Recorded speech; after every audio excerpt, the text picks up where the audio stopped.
Can I spend one day with you at least once, Daddy? The childish voice sliced through the elegant buzz of Chicago's most exclusive café, sharper than the hiss of the espresso machine or the clinking of porcelain cups. Executives murmured into phones, polished shoes echoed on marble floors, and the scent of roasted coffee lingered in the air. Yet in that instant, everything seemed to freeze. At his usual corner table, Ronald Morris, the ruthless CEO feared in boardrooms across the country, raised his eyes with practiced annoyance. He expected an overeager intern or perhaps a journalist sniffing for scandal. What he found instead was a little girl with golden curls wearing a sky-blue sundress with daisies scattered across the fabric, clutching a pink backpack like a shield. He was 35, with a $3 billion empire at his command. She was barely 6, speaking with a courage no adult had ever dared to use with him. The contrast was brutal. The man who could buy entire corporations confronted by a child whose only weapon was innocence. "I think you've got the wrong man, little one," he muttered, trying to return to his acquisition documents. But the girl didn't flinch. Her blue eyes, hauntingly familiar, held steady as she pulled a worn photograph from her bag and placed it on the table. The picture showed a younger Ronald, arm wrapped around a laughing blonde woman whose name he had not spoken in 7 long years. His chest tightened, his heartbeat stumbling against walls he thought impenetrable. Around them, conversations faltered, curious glances flickered. Who was this child? Just an audacious girl weaving fantasies, or the daughter he had never known existed? Nothing would ever be the same after that question. The morning sun filtered through the floor-to-ceiling windows of Meridian Café, casting golden streaks across the polished marble floors. Ronald Morris sat at his usual corner table, his steel-gray eyes scanning the acquisition documents spread before him. His black hair was perfectly styled, not a strand out of place, and his charcoal Armani suit fit him like a second skin. The cafe buzzed with the quiet energy of Chicago's business elite, but Ronald remained an island of focused intensity. "The Patterson Group is asking for 12% more than we initially discussed," his lawyer, Jonathan Pierce, said, adjusting his wire-rimmed glasses. "It's a significant jump, but their tech patents alone could revolutionize our entire mobile division." Ronald's fingers drummed against the table in a calculated rhythm. At 35, he had built Morris Industries from a small startup into a technology empire worth $3 billion. Every decision was measured, every risk calculated. Emotion was a luxury he couldn't afford. "Counter with 8% above the original offer," Ronald said, his voice carrying the authority that had intimidated boardrooms across the country. "If they refuse, we walk. There are other companies with similar patents." Jonathan nodded, making notes on his tablet. The cafe's ambient noise seemed to fade as Ronald studied the financial projections. This acquisition could secure Morris Industries' position as the leading innovator in mobile technology for the next decade. "Excuse me, Mr. Morris?" The small voice cut through the business discussion like a silver bell. Ronald looked up, irritation flashing across his features, expecting to see an overeager intern or perhaps a fan seeking an autograph. Instead, he found himself staring at a little girl with golden curls, who had clearly slipped just a step ahead of her mother, that caught the morning light. She couldn't have been more than 6 years old, wearing a bright blue sundress with tiny daisies printed on the fabric. Her blue eyes held a determination that seemed far too mature for her age. "I'm in a meeting," Ronald said curtly, returning his attention to the documents. "Perhaps your parents—" "I know you're busy, sir," the little girl interrupted, her voice polite but unwavering. She stepped closer to the table, her small hands clasped behind her back. "But this is really important. More important than your papers." Jonathan raised an eyebrow, clearly amused by the child's boldness. Ronald, however, felt his jaw tighten. No one interrupted his meetings. No one. "Young lady, I don't know who you think you are, but—" "My name is Vivian Bridges," she said, standing straighter. "And I think you might be my daddy." The words hung in the air like suspended glass. Ronald's hand froze halfway to his coffee cup. Jonathan's tablet slipped slightly in his grip. The cafe's background noise seemed to amplify, the hiss of the espresso machine, the gentle clink of cups against saucers, the murmur of other conversations. But Ronald heard only the thundering of his own heartbeat. "I beg your pardon?" Ronald's voice was barely above a whisper. Vivian reached into a small pink backpack and pulled out a worn photograph.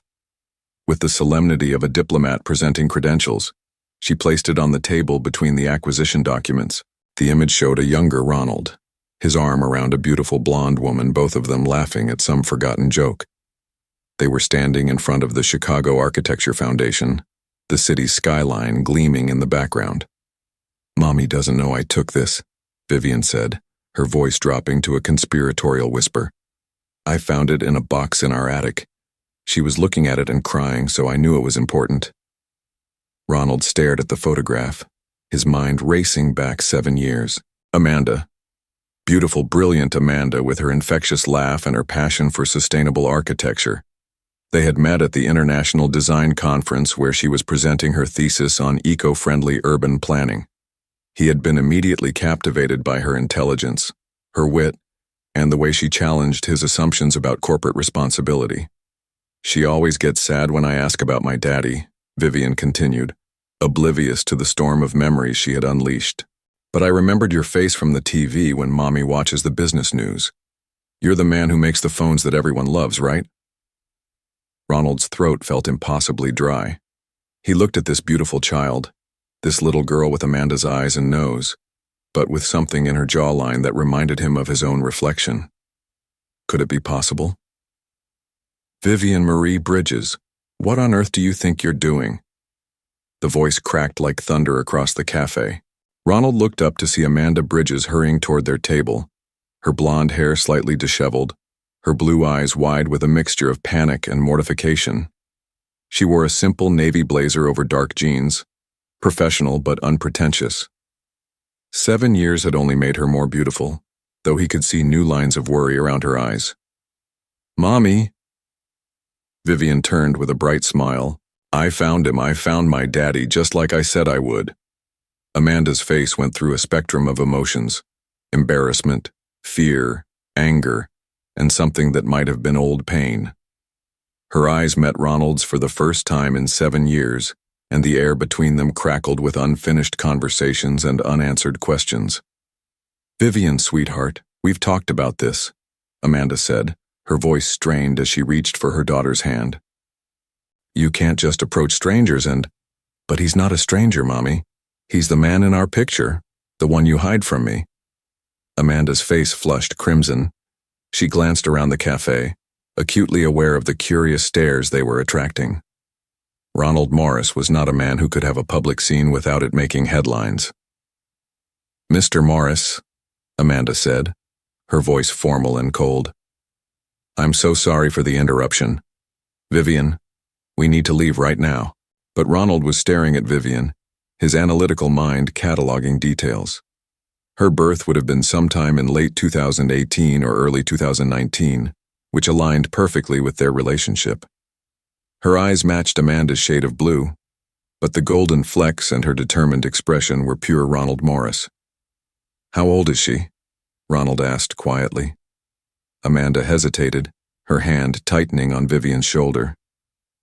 That's not relevant." "I'm 6 3/4, Vivian announced proudly. "My birthday is March 15th.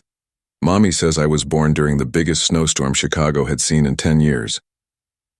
Ronald's coffee cup slipped from his numb fingers, clattering against the saucer. March 2018. 9 months after their last night together. The night before he had flown to Tokyo to save his company from a hostile takeover that had threatened to destroy everything he had built. "We need to talk," Ronald said, his voice hoarse with emotion. "No," Amanda replied immediately, lifting Vivian into her arms. "We don't. Come on, sweetheart. We're going home." "But Mommy, can I spend one day with you at least once, Daddy?" Vivian asked over her mother's shoulder, her small voice carrying across the now silent cafe. The innocent question hit Ronald like a physical blow. Amanda froze, her arms tightening around her daughter. Ronald stood slowly, his tall frame unfolding like a predator rising to hunt. His movements were controlled, deliberate, but his eyes burned with an intensity that made Amanda take a step backward. "Don't," she whispered. "Don't make this harder than it has to be." "Harder than what has to be?" Ronald's voice was low, dangerous. "Then raising my daughter alone? Then keeping her existence a secret from me?" "Your daughter?" Amanda's voice cracked. "Where were you when I needed you? Where were you when I was sick every morning for 4 months?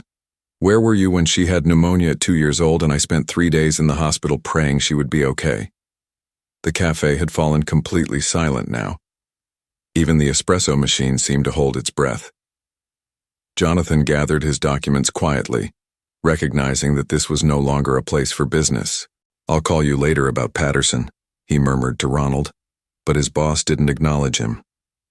"You never told me," Ronald said, his voice breaking slightly. "You never gave me the chance to." "To what?" Amanda's eyes blazed with 7 years of suppressed anger and hurt. "To ignore my calls? To have your assistants tell me you were too busy to speak with me? I tried, Ronald. God knows I tried." The words hit him like ice water. "What calls? I never received any calls from you." Amanda stared at him, searching his face for deception. What she saw there made her anger falter slightly. Confusion, genuine confusion, and something that looked almost like devastation. "I called your office 17 times, she said quietly. "I sent emails. I even showed up at Morris Industries twice. Your security wouldn't let me pass the lobby." Ronald's mind reeled. 7 years ago, during the Tokyo crisis, he had instructed his staff to filter all non-essential communications. He had been fighting for the very survival of his company, working 18-hour days, barely sleeping. Had Amanda's attempts to reach him been buried under the mountain of business correspondence? "Mommy, why are you crying?" Vivian asked, her small hand touching Amanda's cheek. Amanda hadn't realized tears were streaming down her face. She set Vivian down gently, kneeling to her daughter's eye level. "Sometimes grown-ups have big feelings, baby," Amanda said, her voice thick with emotion. "It's okay. Mommy's okay." Ronald knelt down beside them, ignoring the expensive Italian leather of his shoes against the cafe floor. This close he could see the golden flecks in Vivian's blue eyes, the same flecks that he saw in his own mirror every morning. "Vivian," he said softly, and his voice carried none of its usual authority. "Can you tell me about your mommy? Is she a good mommy?" Vivian nodded enthusiastically. "The best mommy in the whole world. She reads me stories every night and she makes the most amazing pancakes on Sundays, and she helps me with my math homework even when she's really tired from work. She builds beautiful buildings, you know. She's going to design a whole library someday." Ronald's eyes moved to Amanda, who was staring at him with a mixture of wariness and something that might have been hope. "You're still in architecture?" "I work for Henderson and Associates," Amanda said carefully. "Mostly residential projects, some small commercial work." "That's not what you wanted," Ronald said quietly. "You wanted to design sustainable public spaces. You had that whole plan for urban green buildings." Amanda's breath caught. He remembered. After all these years, he remembered her dreams. "Life doesn't always go according to plan," she said, her voice barely audible. "No," Ronald agreed, his eyes never leaving hers. "It doesn't. The weight of 7 years of separation, of missed opportunities and misunderstandings, settled between them like a living thing." Vivian looked from her mother to Ronald, her 6-year-old mind trying to process the complex emotions swirling around her. "Are you really my daddy?" she asked Ronald directly. Ronald looked at this beautiful, brave little girl who had walked up to a stranger in a cafe and asked the question that would change all their lives. "I think I might be," he said honestly. "Would you like that?" "More than anything in the whole world," Vivian whispered, and threw her small arms around his neck. Ronald held her carefully, as if she were made of spun glass. Over her head, his eyes met Amanda's, and he saw his own wonder and terror reflected in her green gaze. This changed everything. This changed absolutely everything. The afternoon sun cast long shadows across Lincoln Park as Amanda pushed Vivian on the swings, her mind still reeling from the morning's encounter. After leaving the cafe, she had picked up Vivian from school, explaining to the secretary that there had been a family emergency, and brought her daughter to their favorite playground. She needed time to think, to process what had happened. "Higher, Mommy," Vivian called out, her legs pumping as she soared through the air. "I want to touch the clouds." Amanda gave the swing another gentle push, but her movements were mechanical. Her thoughts kept returning to Ronald's face when he realized who Vivian was. The shock, the confusion, and then something that had looked almost like grief. "Amanda?" She turned to find Ronald standing at the edge of the playground, looking oddly formal in his business suit among the colorful jungle gyms and slides. He had removed his tie and rolled up his sleeves, but he still looked like a corporate executive who had wandered into someone else's world. "How did you find us?" Amanda asked, instinctively moving closer to Vivian's swing. "You mentioned Lincoln Park in one of your old emails," Ronald said quietly. "The ones I apparently never received. I had my assistant pull them from the archived server." Amanda's hand stilled on the swing's chains. "You read them?" "All of them." Ronald's voice was rough with emotion. "Every single one. Amanda, Push me, Daddy," Vivian called out, having spotted Ronald. She dragged her feet to stop the swing and ran toward him with the fearless enthusiasm of childhood. Ronald caught her as she launched herself at him, spinning her around once before setting her back on her feet. "How was school today, little one?" "Boring," Vivian said with dramatic flair.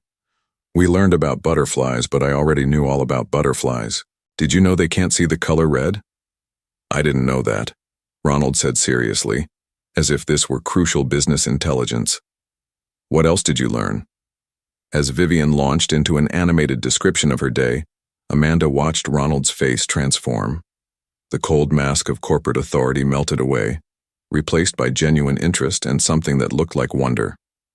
He listened to every word as if Vivian were delivering the most important presentation of his career. "And then Tommy Martinez said his dad could beat up anyone's dad, but I told him my dad was super strong and super smart and could probably buy his dad's whole company," Vivian finished proudly. Ronald's eyebrows shot up. "Did you now?" "Well, you can, can't you?" Vivian asked with innocent confidence. "You're rich and important. Mommy showed me your picture in a magazine once." Amanda felt heat flood her cheeks. "Vivian, that's not—" "It's okay," Ronald said quickly. "But you know, sweetheart, being rich and important isn't what makes someone a good daddy." "What does?" Vivian asked, tilting her head with curiosity. Ronald glanced at Amanda, then knelt down to Vivian's level. "A good daddy listens when you talk. He keeps his promises. He makes sure you know you're loved and safe and important. Those things don't cost money." Vivian considered this seriously. "Are you going to be a good daddy to me?" The question hung in the air between them. Ronald's throat worked silently for a moment before he answered. "I'd like the chance to try, if your mommy says it's okay." Both of them turned to look at Amanda, who felt the weight of their expectations like a physical force. 7 years of raising Vivian alone had made her fiercely protective of her daughter's heart.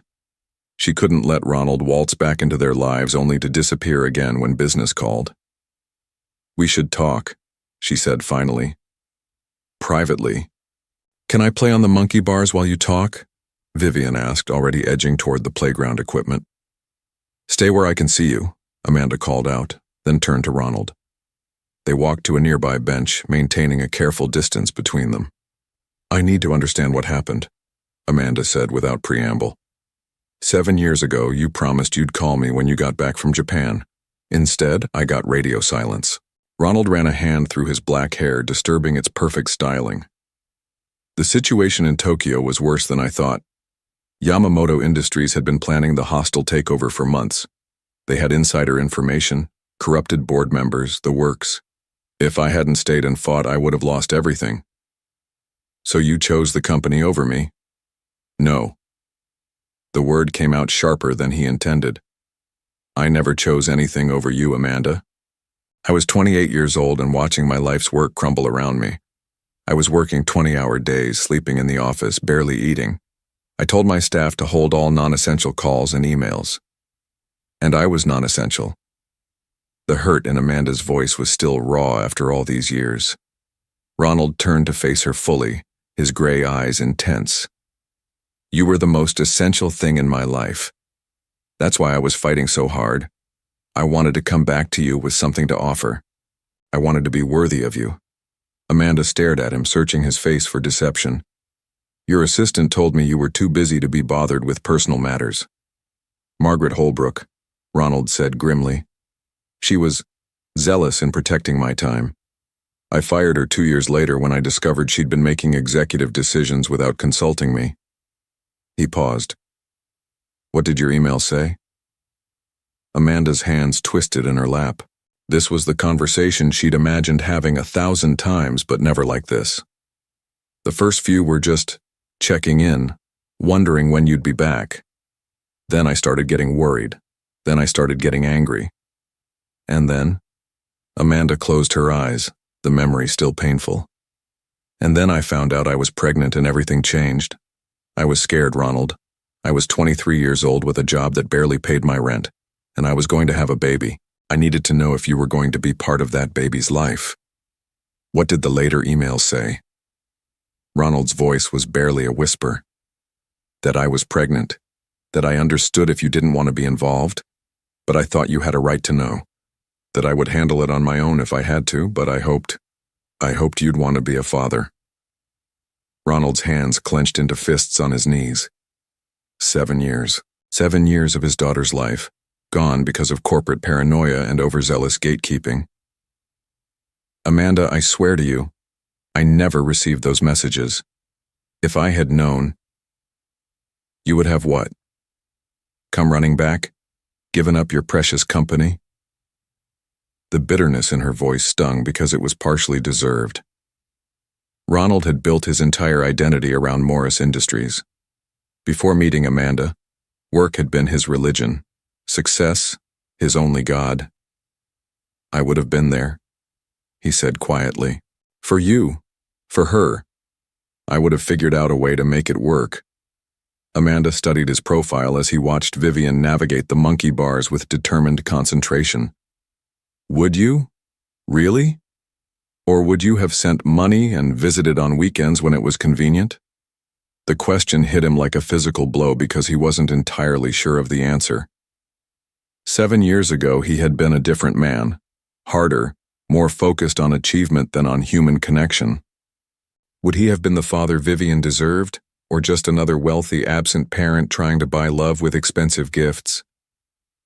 I don't know, he said honestly. I can only tell you who I am now, not who I was then. Amanda felt something shift inside her chest. She had expected denials, excuses, promises that rang hollow. She hadn't expected brutal honesty. And who are you now? She asked softly. Ronald watched as Vivian completed the monkey bars and pumped her fist in celebration. His daughter. His brilliant, brave, beautiful daughter. Someone who just realized that all the success in the world means nothing if you don't have people to share it with, he said. Someone who would give up every penny, every company, every achievement for the chance to be the father that little girl deserves. Daddy! Mommy, did you see me? Vivian came running over, her face flushed with triumph. I did the whole thing without falling. That was amazing, sweetheart, Amanda said, pulling Vivian into a hug. I'm so proud of you. Did you see, Daddy? Vivian turned to Ronald with shining eyes. The word hit him like lightning every time she said it. I saw, he managed. You're incredibly strong. I get that from you, Vivian said confidently, then looked between her parents. Are you done talking about boring grown-up stuff? Because I'm hungry, and there's an ice cream truck over there. Amanda and Ronald exchanged glances. The conversation was far from over, but Vivian's needs came first. I suppose we could get some ice cream, Amanda said slowly. Can Daddy come too? Vivian asked hopefully.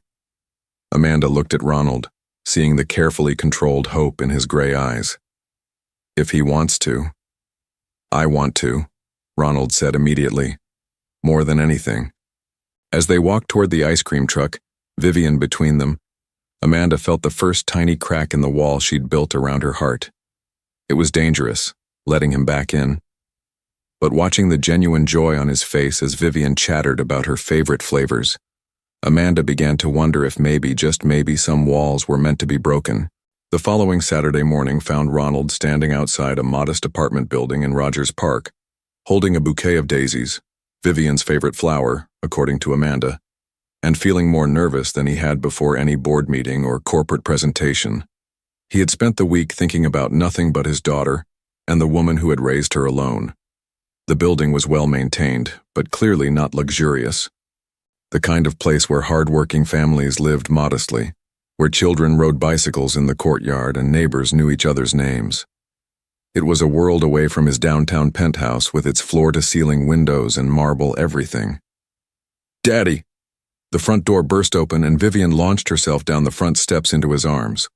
She was wearing jeans with paint stains on the knees and a t-shirt that proclaimed "Future Scientist" in glittery letters. "Good morning, little one," Ronald said, spinning her around. "Are you ready for our adventure?" "I've been ready since 6 o'clock, Vivian announced.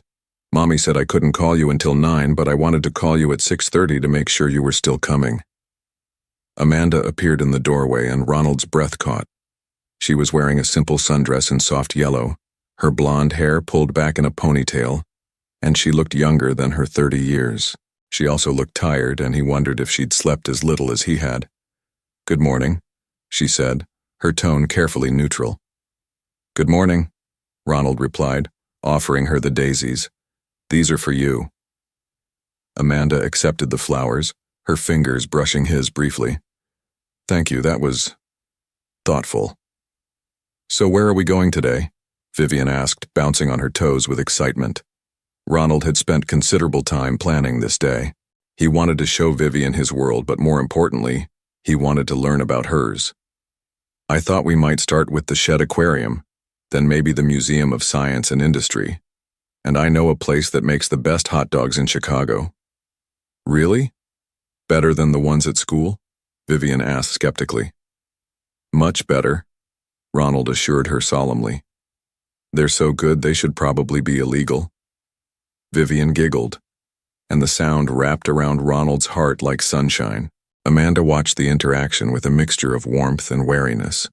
This man who commanded boardrooms and intimidated competitors was completely charmed by a 6-year-old's laughter. "I should probably give you my cell phone number," Amanda said, pulling out her phone. In case anything happens." "Of course." Ronald handed her his business card, then thought better of it and wrote his personal number on the back. "That's my direct line. It goes straight to me. No assistance." Their fingers brushed again as she took the card, and Amanda felt that familiar spark of attraction that had gotten her into this situation 7 years ago. Ronald Morris was still devastatingly handsome, still carried himself with that quiet confidence that had first caught her attention at the architecture conference. "We'll have her back by 6, Ronald promised.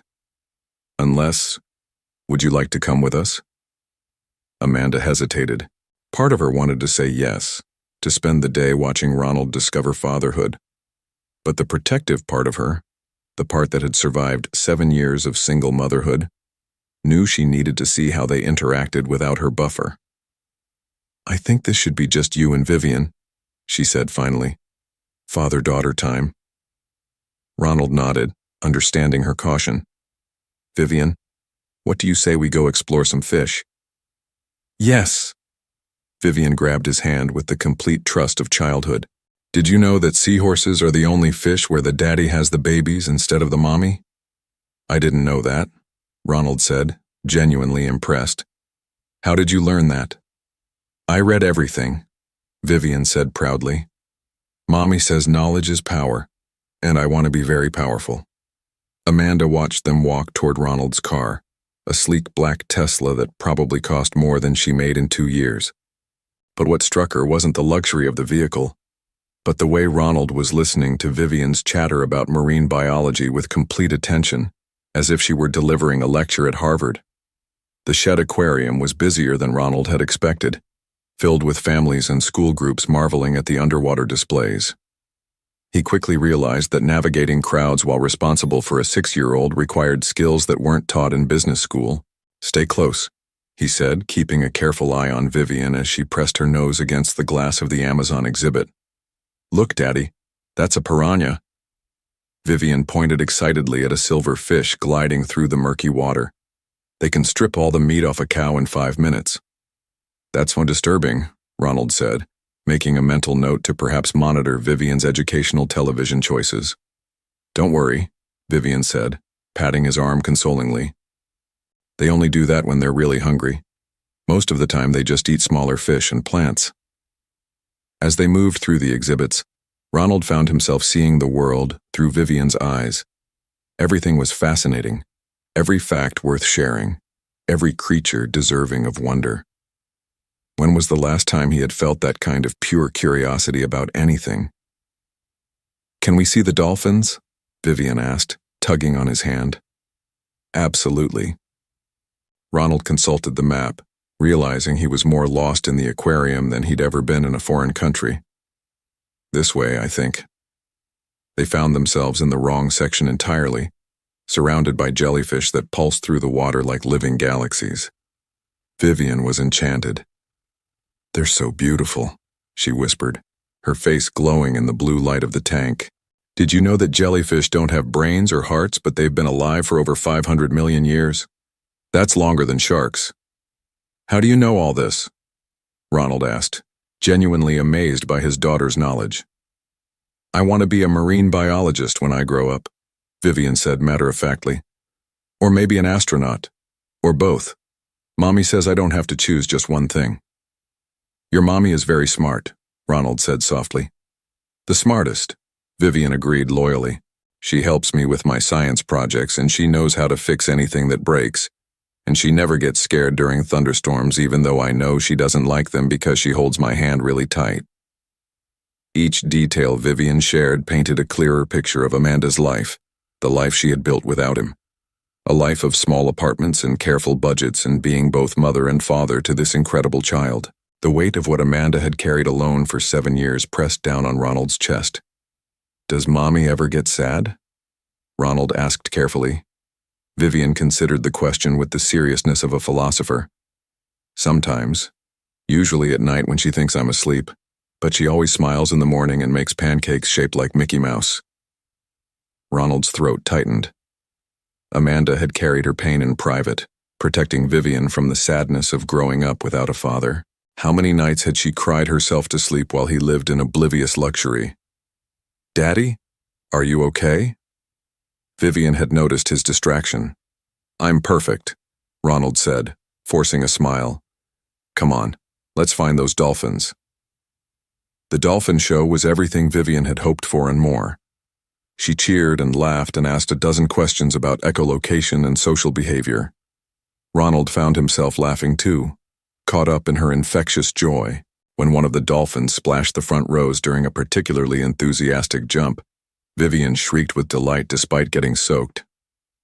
"Best day ever," she declared, wringing water from her hair.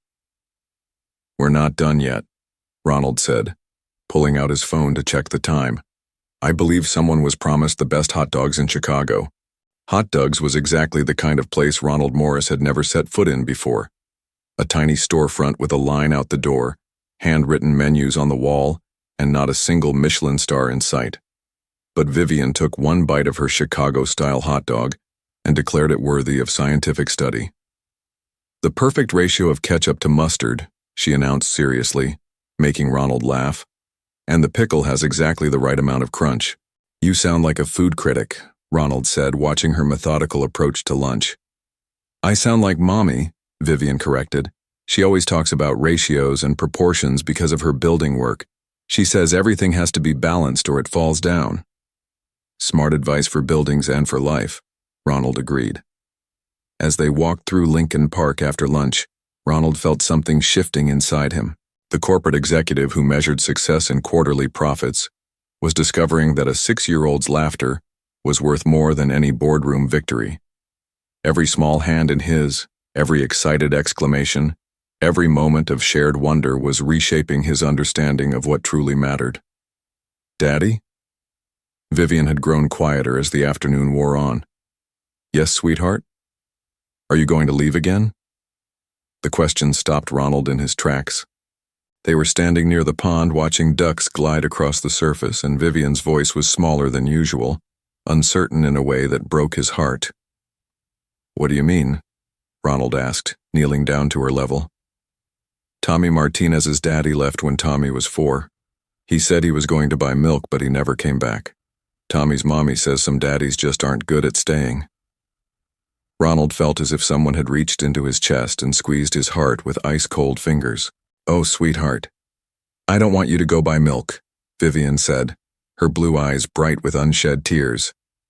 "We have lots of milk already." Ronald pulled her into his arms, holding her close while he struggled to find the right words. How do you promise a child that you'll never leave when life has already taught her that promises can be broken?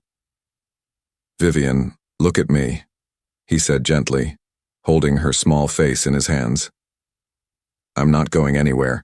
I missed 6 years of your life and I can never get that time back. But I promise you, with everything I am, that I will never voluntarily leave you again." "Really?"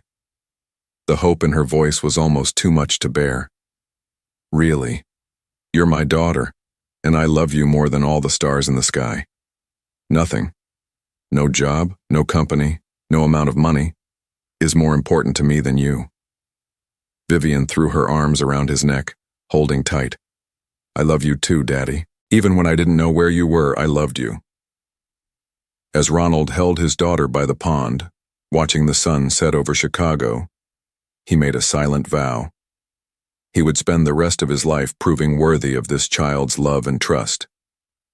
And somehow he would find a way to earn back Amanda's heart as well. When they returned to the apartment that evening, Amanda was waiting on the front steps with barely concealed anxiety. She had spent the day alternating between relief at having time to herself and worry about how Vivian would handle her first real day with Ronald. "Mommy!" Vivian ran into her arms, chattering excitedly about dolphins and jellyfish and the best hot dogs in Chicago. "And Daddy promised he'll never go buy milk and not come back." Amanda's eyes flew to Ronald's face, questions clear in her expression. Ronald approached more slowly, his suit somehow more rumpled but his face more relaxed than she'd ever seen it. "We had a good day," he said simply, but his eyes told a deeper story. "I can see that." Amanda smoothed Vivian's hair, noting the happiness radiating from her daughter. "Did you thank Daddy for the wonderful day?" "Thank you, Daddy," Vivian said dutifully, then added with 6-year-old pragmatism, "Can we do it again tomorrow?" "How about next Saturday?" Ronald suggested, glancing at Amanda for approval. Amanda nodded slowly. Seeing Vivian this happy, this complete, made it impossible to deny her the relationship she'd always craved. "Next Saturday sounds good." As Ronald drove away, Amanda watched his taillights disappear into the Chicago traffic. For the first time in 7 years, she allowed herself to wonder what it might be like to not carry the weight of parenthood entirely alone. It was a dangerous thought. But as she listened to Vivian recount every detail of her perfect day, Amanda felt the walls around her heart develop another tiny crack. The next few weeks fell into a pattern. Ronald would arrive every Saturday morning with the punctuality of a Swiss watch, and he and Vivian would embark on new adventures around Chicago. The zoo, where Vivian declared the lions to be majestic but sleepy. The planetarium, where she peppered the tour guide with questions about black holes and distant galaxies. Navy Pier, where Ronald discovered he was terrible at carnival games, but Vivian didn't care as long as they were together. Each Saturday, Amanda watched them leave with a mixture of relief and something that felt dangerously close to longing. And each Saturday evening, when Ronald brought Vivian home, their conversations grew a little longer, a little less guarded. "She's incredible," Ronald said one evening in late October as they watched Vivian chase fallen leaves in the courtyard. "The way her mind works, the questions she asks, she's going to change the world someday." "She gets that from you," Amanda said softly, then caught herself. It was the first time she'd acknowledged any positive traits Vivian might have inherited from Ronald. Intelligence, maybe, Ronald conceded, but her kindness, her compassion, her sense of justice, that's all you, Amanda. You've raised an extraordinary human being. Amanda felt tears prick her eyes. 7 years of wondering if she was enough, if she was doing it right, if Vivian was missing something crucial by not having a father. And here was Ronald, the man she'd built up as the villain in their story, telling her she'd done beautifully. I was so scared, she whispered, the admission slipping out before she could stop it. When I found out I was pregnant, I was terrified I wouldn't be enough for her. You were everything she needed, Ronald said firmly. You are everything she needs. Their eyes met across the courtyard, and for a moment Amanda felt the pull of old attraction mixed with something deeper, respect, understanding, shared love for their daughter. It was dangerous territory, but she found herself unable to look away. Mommy, Daddy, look how many leaves I caught. Vivian came running over, her arms full of golden maple leaves, her cheeks flushed with autumn air. The moment broke, but the warmth lingered as they helped Vivian sort through her leaf collection, discussing the science of why leaves changed colors. It felt almost normal, almost like a family. That night, after Vivian was asleep, Amanda found herself looking at Ronald's business card, running her thumb over his personal phone number. She'd been thinking about something for weeks, and finally, she gathered the courage to act on it. The next morning, she called. Ronald Morris, his familiar voice answered on the second ring. It's Amanda, she said, suddenly nervous. I hope I'm not interrupting anything important. Never, Ronald said immediately, and she could hear him moving away from whatever meeting or call he'd been in.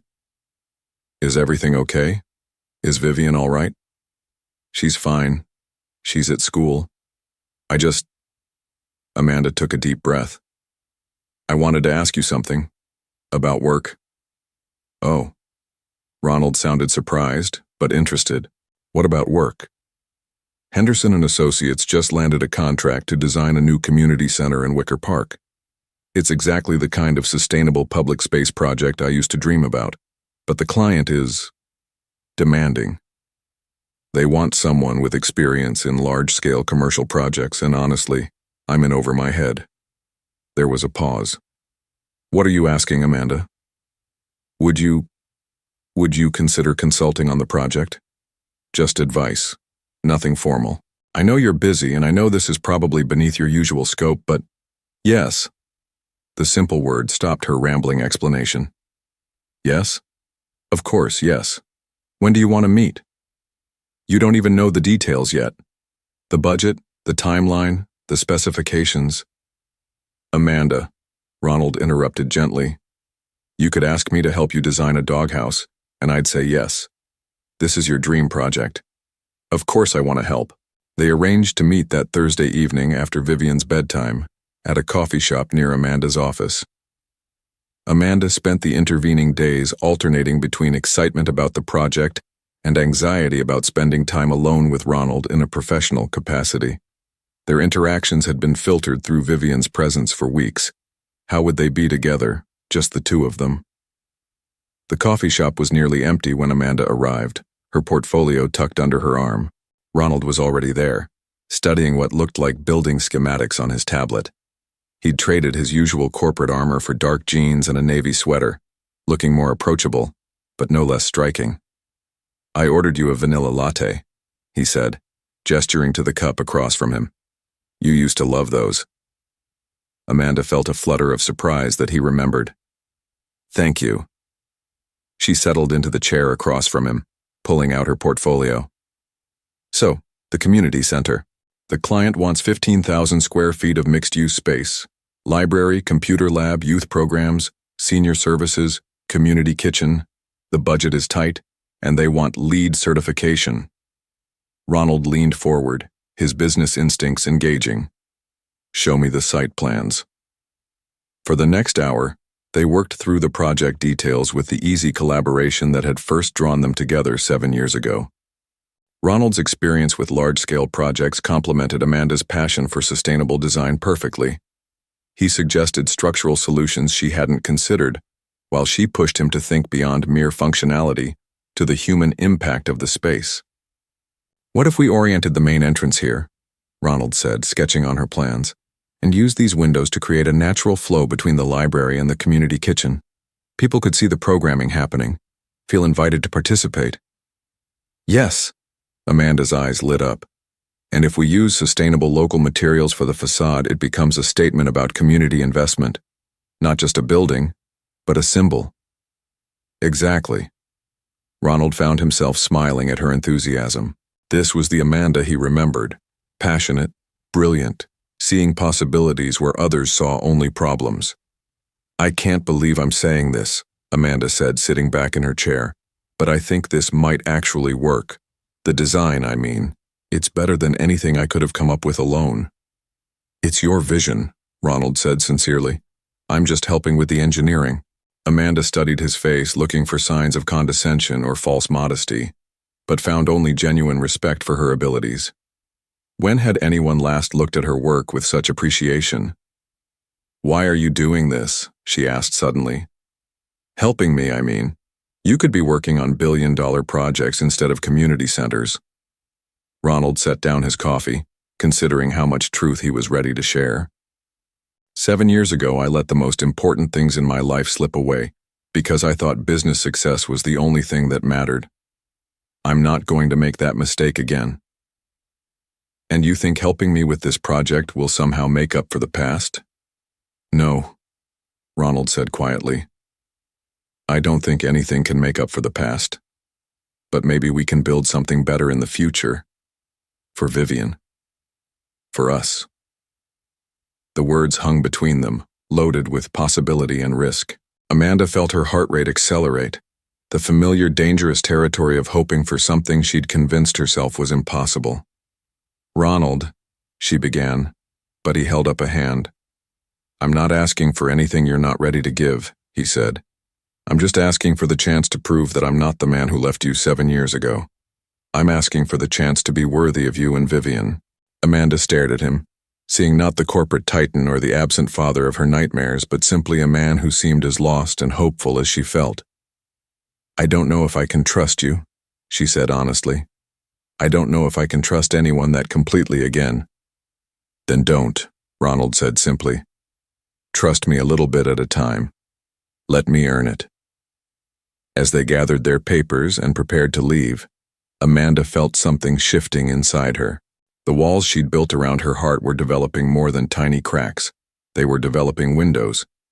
And through those windows, she could see possibilities she'd thought were lost forever. The community center project became the excuse for regular meetings that gradually evolved into something more. Ronald would stop by Amanda's office to review plans, bringing coffee and sometimes lunch. Amanda would call him with questions that turned into hour-long conversations about everything, except the building they were supposed to be designing. Vivian, with the strategic mind of a general, began orchestrating accidental encounters.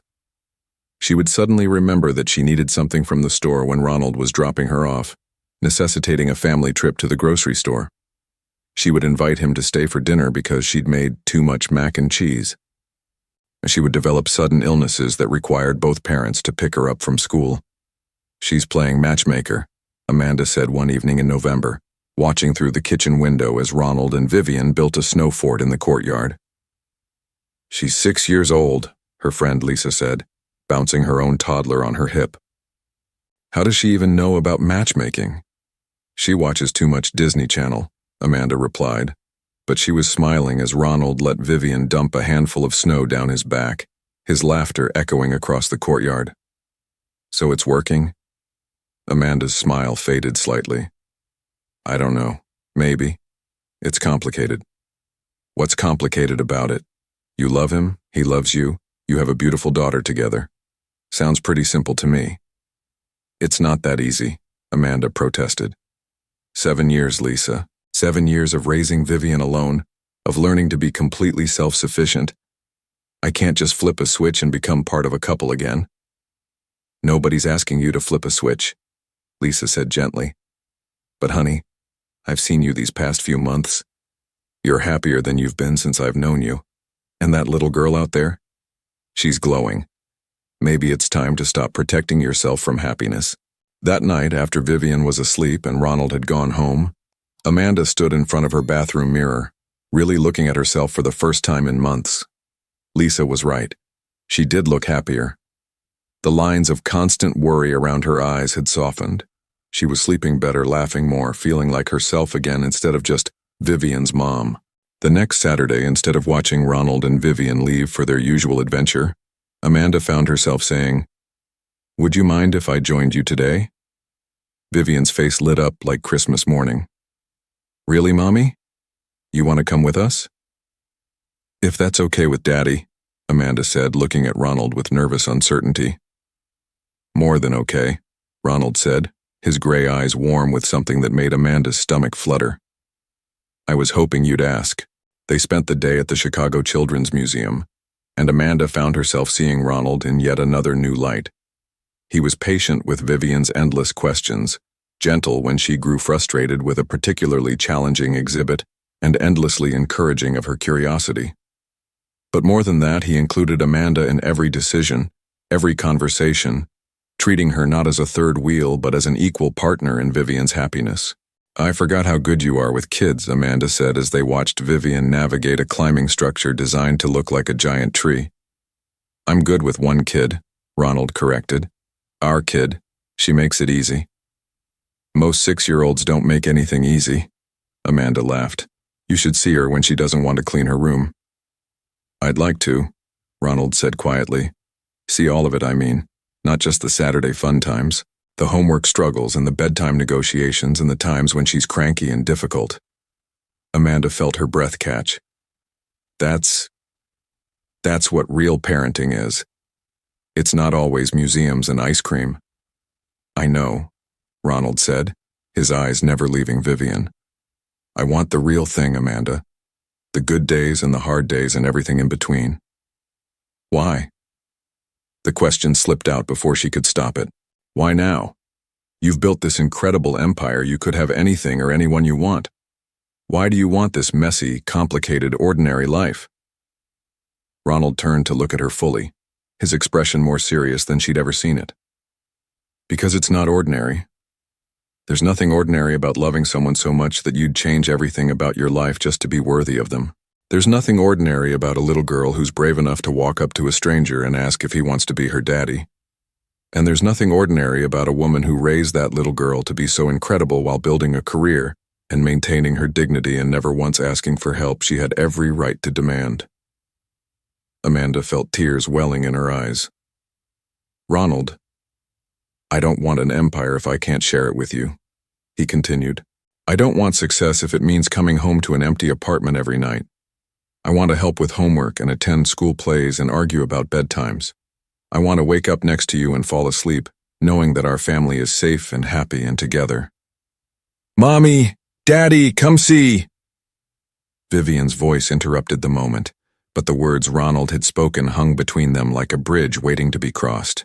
As they walked over to admire Vivian's latest accomplishment, Amanda felt her heart hammering against her ribs. Ronald had just laid his heart bare, offering her everything she'd ever wanted but been too afraid to hope for. The question was she brave enough to take it? That evening, as they walked back to Amanda's apartment, Vivian skipping ahead of them on the sidewalk, the autumn air crisp with the promise of winter, Amanda made a decision that terrified and exhilarated her in equal measure. "Would you like to stay for dinner?" she asked, her voice carefully casual. "I'm making spaghetti, Vivian's favorite." Ronald stopped walking, understanding the significance of the invitation. They'd shared meals before, but always in public places, always with the safety net of being able to leave. This was different. This was Amanda inviting him into their home, their private space, their life. "I'd love to," he said simply. Dinner was a revelation in domesticity. Ronald helped set the table while Amanda cooked, and Vivian provided a running commentary on her day. When Vivian accidentally spilled sauce on her shirt, Ronald cleaned it up without being asked. When she needed help cutting her meat, he was there with gentle guidance. It felt natural, effortless, like they'd been doing this for years instead of weeks. After dinner, they worked together to clean up, moving around the small kitchen with surprising coordination. Ronald washed while Amanda dried, and Vivian put away the dishes she could reach. It was such a simple, ordinary moment, but Amanda found herself treasuring every second of it. "Bath time, little one," Amanda announced when the kitchen was clean. "Aw, do I have to?" Vivian whined with the universal resistance of children everywhere. "Yes, you have to," Amanda said firmly. "You smell like the monkey exhibit from the zoo." "Daddy, do I smell like monkeys?" Vivian asked, turning to Ronald for support. Ronald pretended to sniff her hair seriously. "Definitely monkeys. Possibly with a hint of elephant." Vivian giggled. "Will you read me a story after my bath?" Ronald looked to Amanda for permission. "If Mommy says it's okay." "Of course it's okay," Amanda said, her heart melting at the hope in both their faces.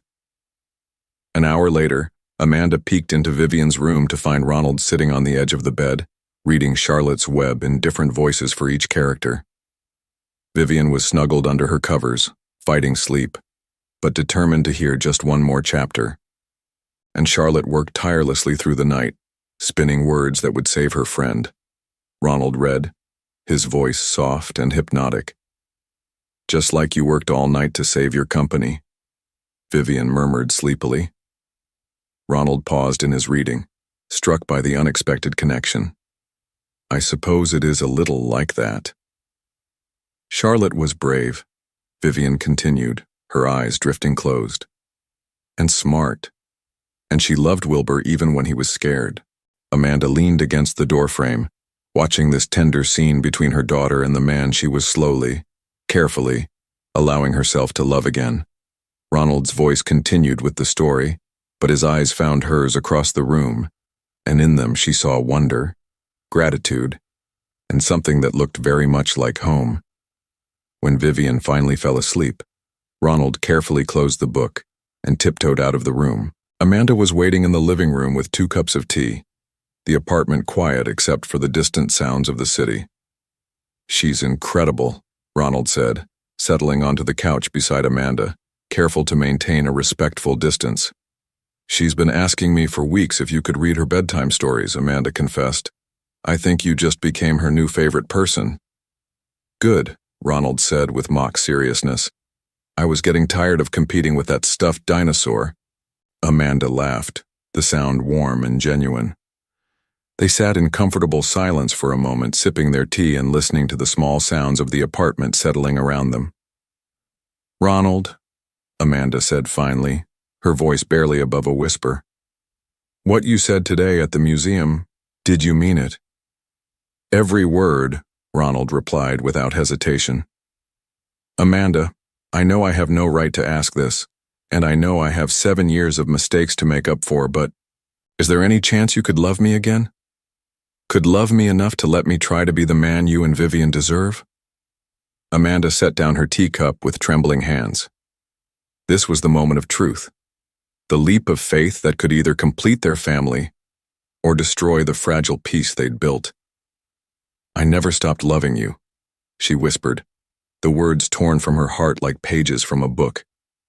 "That was the problem. Even when I hated you, even when I convinced myself you didn't care, I never stopped loving you." Ronald's breath caught. "Amanda." "But love isn't enough," she continued, her voice stronger now. "Trust is earned, and you have to understand what you're asking for. You're asking me to risk not just my heart but Vivian's heart too. If you leave again, if you decide this life is too ordinary or too complicated or too demanding, you'll break her, and I don't know if I could put her back together again." Ronald set down his own cup and turned to face her fully. "I understand what I'm asking for. I'm asking for the chance to prove that I'm not going anywhere.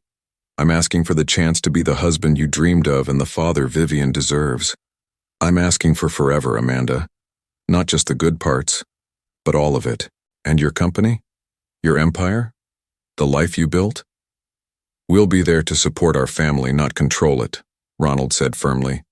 "I've already started delegating more responsibilities. I hired 2 new vice presidents, And I've restructured my schedule so I'm never unreachable for more than a few hours at a time. Morris Industries will thrive, but it will never again come before the people I love.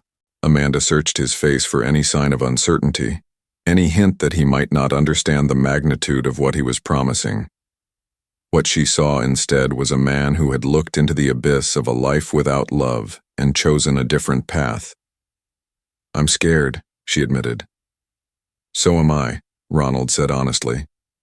"I'm terrified that I'll mess this up, that I'll prove unworthy of the gift you're considering giving me. But I'm more afraid of living the rest of my life without you." Amanda felt the last of her walls crumble. "Okay," she whispered. "Okay. Okay. Let's try. Slowly. Carefully.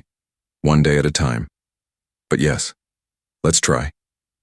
Ronald's face transformed with joy and relief, and something that looked very much like reverence. "Thank you," he breathed. "Amanda, I promise you won't regret this."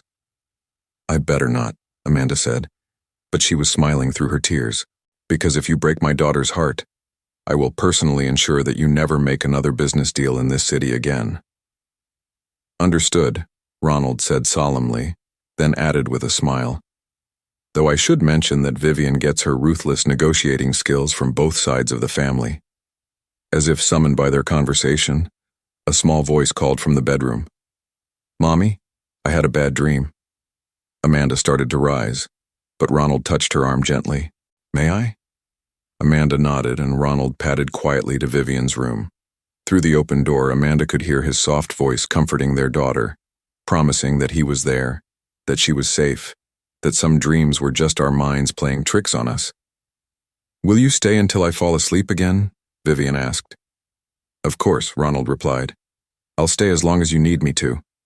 As Amanda listened to Ronald humming a gentle melody she didn't recognize, she realized that maybe, just maybe, after 7 years of waiting, her family was finally coming home. 6 months later, on a perfect May morning when the Chicago sky was the color of hope and the air smelled of new beginnings, Amanda stood in front of her bedroom mirror adjusting her wedding dress. It wasn't the elaborate gown she might have chosen 7 years ago. It was a simple, elegant design in cream silk that made her feel beautiful without trying to be someone she wasn't. "Mommy, you look like a princess," Vivian said from the doorway, resplendent in her yellow flower girl dress, her golden curls crowned with daisies. "Do I?" Amanda asked, smoothing her skirt nervously. "The most beautiful princess in the whole world," Vivian confirmed with the absolute certainty of a 7-year-old. "Daddy's going to cry happy tears when he sees you." Amanda laughed, her nerves settling slightly. "What makes you think that?"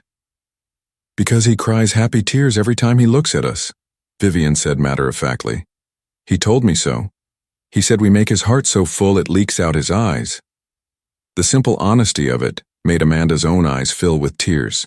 The past 6 months had been a careful dance of rebuilding trust, of learning to be a family, of discovering that love was even better the second time around when it was built on foundation of honesty and commitment, rather than just passion. Ronald had kept every promise. He had attended every school event, helped with every homework assignment, been present for every bedtime story. When Vivian had the flu in February, he had stayed up all night helping Amanda care for her. When Amanda's community center project won a design award, he had been in the front row applauding louder than anyone. More importantly, he had been there for the small moments, the Tuesday morning when Amanda's car wouldn't start, the Saturday afternoon when Vivian scraped her knee at the playground, the quiet Sunday evenings when they did nothing but exist together as a family.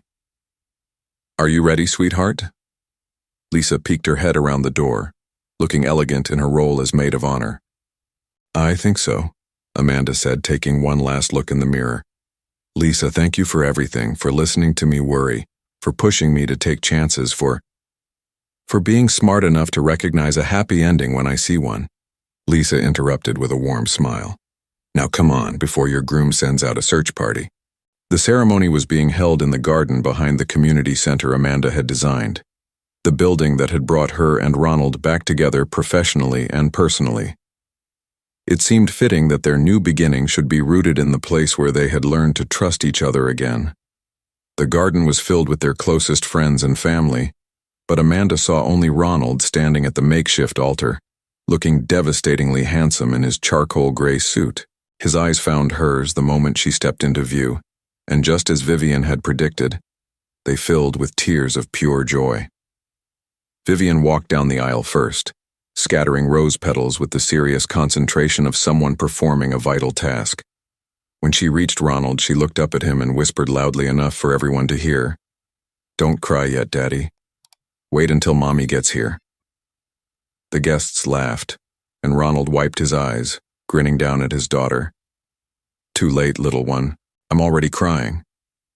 Then Amanda began her walk down the aisle, and the rest of the world faded away. There was only Ronald, waiting for her with love and wonder written across his face, and the knowledge that this time, they were both ready for forever. When Amanda reached the altar, Ronald took her hands in his, and she could feel the slight tremor in his fingers that matched her own nervous excitement.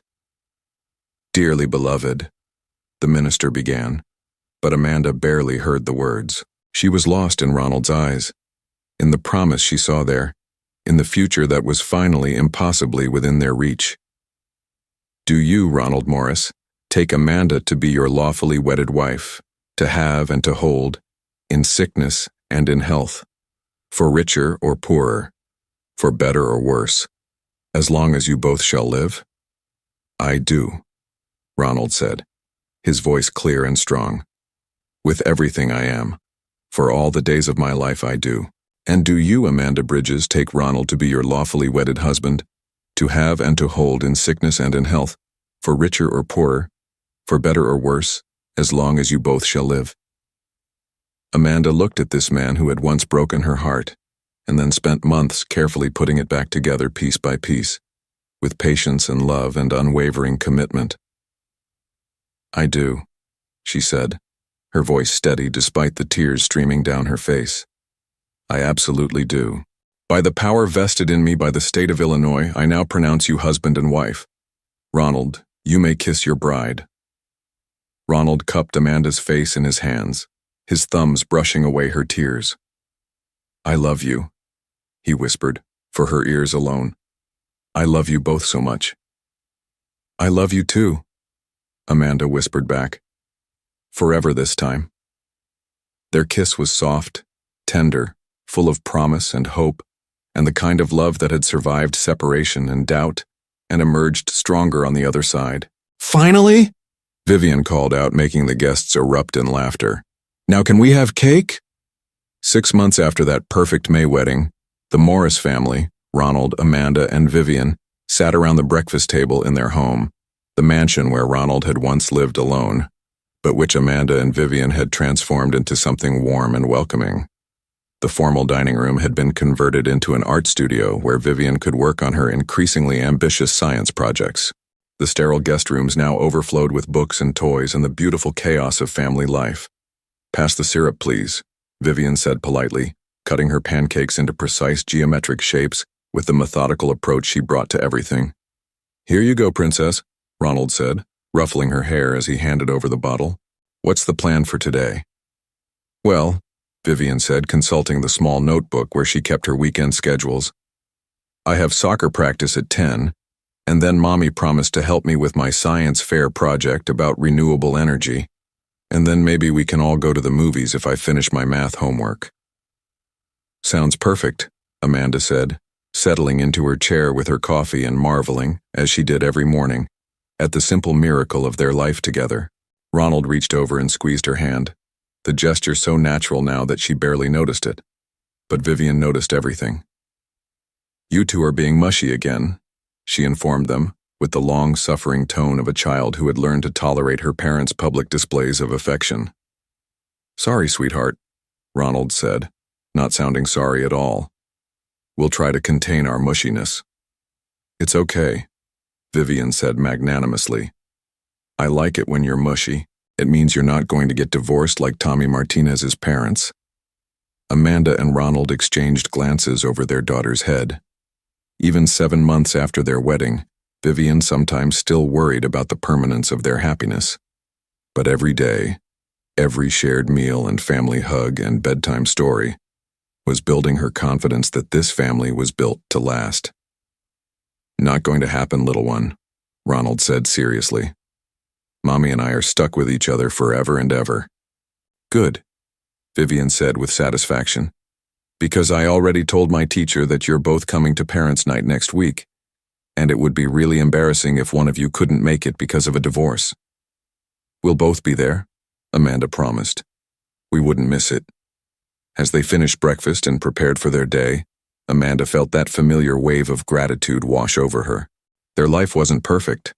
There were still moments when old fears surfaced, still adjustments to be made as they learned to be a family. But it was real and beautiful, and theirs. That evening, after Vivian had been tucked into bed with her usual story, Ronald was currently working through the entire Harry Potter series. Amanda and Ronald sat together on the couch in their living room, her feet in his lap, both of them catching up on work emails. "The Patterson acquisition is finalized," Ronald said, closing his laptop. "The integration should be complete by the end of the quarter." "That's wonderful," Amanda said, though she was only half listening. She was reviewing plans for her latest project, a sustainable housing development that would be her biggest commission to date. "What about you? How's the Riverside project coming?" "Good. Really good." Amanda looked up from her tablet, her eyes bright with excitement. "Ronald, I think this could be something special. Not just a housing development, but a model for sustainable community living." Ronald smiled at her enthusiasm. Even after all these months, watching Amanda talk about her work still took his breath away. She was brilliant and passionate and everything he had remembered and more. "I'm proud of you," he said simply. "You're changing the world, one building at a time." "We're changing the world," Amanda corrected.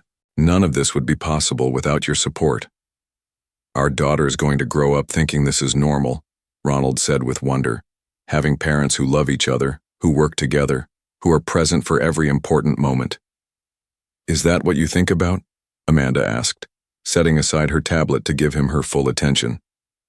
"I think about a lot of things," Ronald said, his fingers tracing patterns on her ankle. "I think about how different our lives could have been if I hadn't been such an idiot 7 years ago. I think about how lucky I am that you gave me a second chance. I think about Vivian's graduation, her wedding, the grandchildren she'll give us someday." "Grandchildren?" Amanda laughed. "She's only 7. "A man can dream," Ronald said with a grin. "I have a lot of years to make up for. I want to be present for all of it." Amanda studied his face, seeing the sincerity there, the depth of his commitment to their family. "Do you ever regret it? Giving up the single life, the freedom to focus entirely on business?" "Never," Ronald said without hesitation. "Amanda, before you and Vivian, I was successful, but I wasn't alive. I was going through the motions of a life without really living it. Now I wake up every morning excited about the day ahead.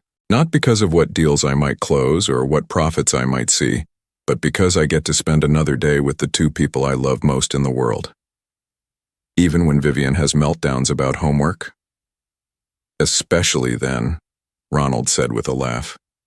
"Even when she insists that broccoli is a government conspiracy and refuses to clean her room." "You say that now," Amanda teased. "Wait until she's a teenager." "Bring it on," Ronald said confidently. "We'll handle whatever comes next together." Together. The word still sent a thrill through Amanda's heart. After 7 years of handling everything alone, having a true partner in parenting and life felt like the greatest luxury imaginable. "I love you," she said suddenly, the words bubbling up from the overflow of happiness in her heart. "I love you too," Ronald replied, leaning down to kiss her softly. "Thank you." "For what?"